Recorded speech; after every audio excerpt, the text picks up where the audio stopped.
Next question is handled by Dr. Zakir. Yes, brother. My name is Kailash. I am an atheist. My question is, why do Muslims believe that Jesus is born without any biological father when there is a Quran says that Allah says that he is the originator of heaven and earth? How come he can have a son without any consort?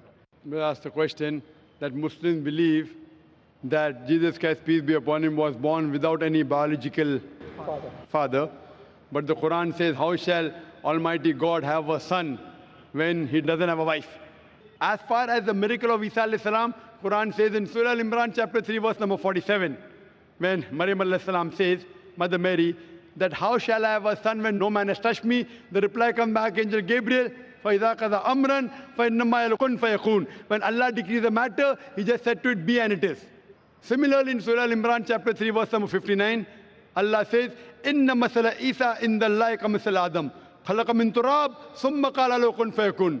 The similitude of Jesus in front of Allah is like Adam, that he was created from dust and said be and it was. So what we realize that Almighty God, normally by nature, human beings are born by mother and father.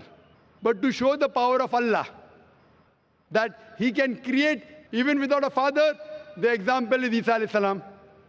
Another miracle Allah did, created a human being without mother or father, that is Adam, peace be upon him. But the verse of the Quran saying that Almighty God doesn't have a son, neither does he have a consort, neither does he have a wife. And furthermore, Quran also says that if Allah begot a son, say, I would be the first person to bow down to him. That doesn't mean Allah has a son. It's saying that there's no question of Allah begetting, because begetting is an animal act. It is functions of lower animals of sex. That's the reason Allah will not beget. Allah does not require a wife also. Wife is required by us human beings. Mating is the function of no animal of sex. So these verses of the Quran, that if Allah has a son, I would be the first to born, is negating that Allah can never have a son. Neither does Allah require a wife. So these are concepts of the Quran trying to say, don't belittle Allah by saying Almighty God has a wife or has a son. It is not the dignity of Allah who is so gracious to have a son or to have a wife.